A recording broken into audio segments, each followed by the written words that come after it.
హే cricket lovers అందరూ ఎలా ఉన్నారు? ఈ వీడియోలో India versus England first ODI match గురించి మాట్లాడుకుందాం.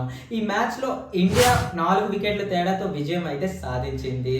అయితే ఈ మ్యాచ్లో మన team India top performer Shubman Gill 87 runs చేశాడు. పాపం తన సెంచరీ దగ్గరికి వెళ్ళాడు కానీ సెంచరీ చేయలేకపోయాడు. అక్షర్ పటేల్ 50 చేశాడు. శ్రేయస్ అయ్యర్ కూడా 50 చేశారు. 50 కంప్లీట్ అయితే చేశారు. సో బ్యాటింగ్లో అయితే ఓపెనర్స్ ఇద్దరు స్ట్రగుల్ అయ్యారు, ఫెయిల్ అయ్యారు. రోహిత్ శర్మ అండ్ యశస్వి జైస్వాల్.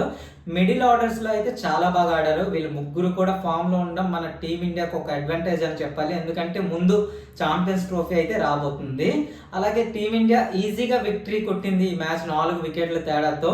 సో ఈ మ్యాచ్లో మన టీమిండియా ఇద్దరు ప్లేయర్స్ అయితే రికార్డ్ సృష్టించారు. అదేంటంటే హర్షిత్ రాణా తన 3 డెబ్యూస్లో, అంటే టెస్ట్ ఫార్మాట్లో, T20 ఫార్మాట్లో, ఓడిఐ ఫార్మాట్లో డెబ్యూ మ్యాచ్లోనే 3 వికెట్స్ వేసి తీశాడు.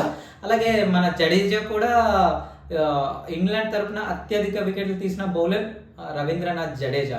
సో ఈ 2 రికార్డ్స్ అయితే బ్రేక్ అయ్యాయి ఈ మ్యాచ్లో. సో అప్కమింగ్ క్రికెట్ అప్డేట్స్ కోసం మన ఛానల్ అయితే సబ్స్క్రైబ్ చేయండి. ఇంకా 2 మ్యాచెస్ ఉన్నాయి. సో ఏదైనా అప్డేట్ వచ్చినా సరే నేను వీడియోలో మీకు చెప్తాను, మీకు అప్డేట్ అయితే ఇస్తాను. మన యూట్యూబ్ ఛానల్ ఇది, నాకు కొత్త ఛానల్, కొంచెం సపోర్ట్ చేయండి నాకు. సో ఇలాంటి మంచి మంచి ఇంట్రెస్టింగ్ వీడియోస్ చేస్తూ ఉంటాను, కొంచెం ప్రాక్టీస్ చేస్తాను.